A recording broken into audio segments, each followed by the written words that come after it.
class. Welcome to Project 3. My apologies for the late grading. I'm getting to Project 1 and Project 2 over the next day or two here. I just moved over the weekend on Saturday, and that's not easy. And apparently moving up to kids under 5 is also not easy, I realized. Not that I wouldn't have suspected that, but so that's kind of been my life over the week, so not that you guys care, but just as a way to kind of frame and just to apologize for the delay in grading. I'm sure you guys are curious to see before you start on this project kind of what my expectations are and kind of how I respond if you've never had me as a teacher before. So my apologies on that. So this project, much like the first two, broaches a pretty significant theoretical topic.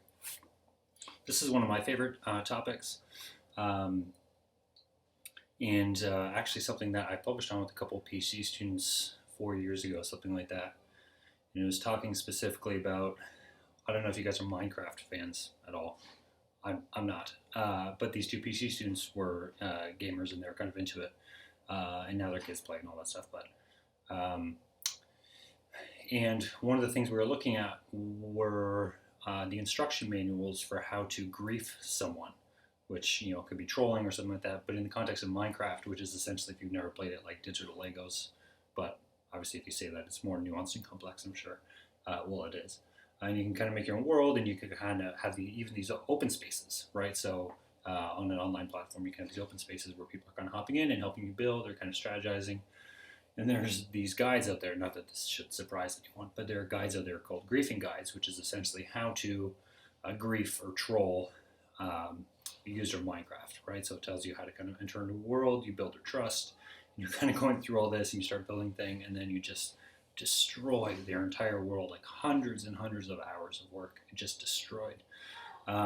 So for some people, they find that funny, and for others, they find that very depressing because the victims are usually 11 and 12-year-olds. So depending on kind of where your humor is on the spectrum of internet trolling, but and what was interesting is, and it's connected back to Stephen Katz's piece. Yes, the same Stephen Katz as before.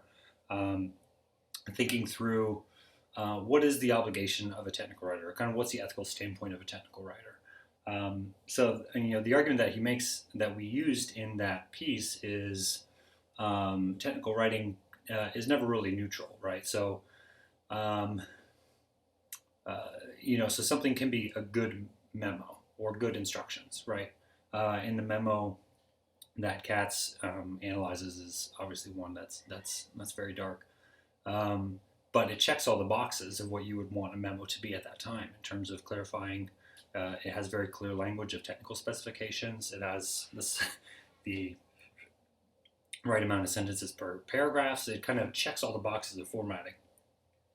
So in technical writing, you have to think, okay, there's a difference between effective technical writing and quote-unquote good technical writing, because effective technical writing is kind of meeting all those bare bones, kind of more structural, organizational, diction, syntax, grammar kind of aspects of writing.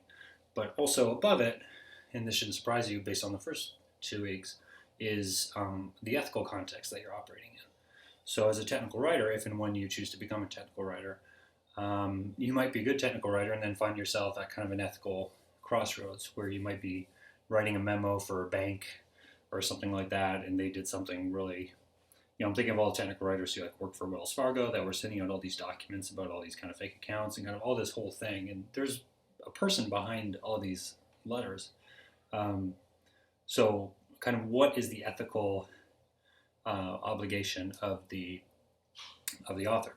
And the most legal, or the most common legal argument that you see from technical writers who have more, well, not even malicious ends, but who kind of delve into kind of the darker side of technical writing. So we have Rex Farrell, who did the Hitman technical writing for independent contractors, essentially how to be a hitman, how to kill someone for money, which is Paladin Press out of England, I believe. And then William Powell's The Anarchist Cookbook, which is a very popular book from, I think, 1971. And if you go on eBay, the bids go up to like $450 for like the original 1971 print of this. And you read excerpts from both these, but specifically for Powell, he was telling people, how to grow weed, how to make Molotov cocktails, how to make pipe bombs, how to hop barbed wire fences, kind of all these things of what you exactly would think of an anarchist cookbook to be. And there's a whole lineage that goes back to kind of all these different ways of using herbs and kind of this kind of non-mainstream way of doing things. So, but they're engaging in the same technical writing procedural discourse, right, that Farkas talks about. And they're checking all those boxes.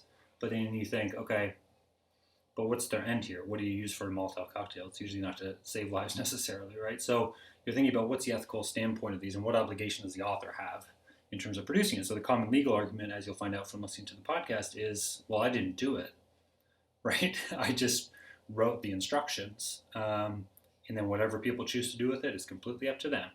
So there's this big legal question about where instructions begin and end, or kind of where instructions end and where legal liability begins. Because Powell, for example, didn't actually take a Molotov cocktail and throw it at a building. Or at least, he wasn't caught doing such or anything like that. I think he wrote the book when he was like 19 or 20. It is very interesting biographical tale if you want to kind of go down that rabbit hole. I don't think he made it out of his 20s either. I think he passed away. But so we have that. So it's this kind of big, large question about where is the legal liability here? Where does freedom of speech go up to, right? Can you just get as detailed about, okay, and then you enter into this house and you say, pick a lock, and you want to wait in this closet for this amount of time, and you want to have this kind of gun for this kind of distance, and like all these specifications about how to be a hitman, for example, or how to be an anarchist, and how to engage in all these subversive illegal behaviors. Where does the obligation, or where does the ethical responsibility, or in legal terms, the liability of the author end, and where does the liability of the user begin?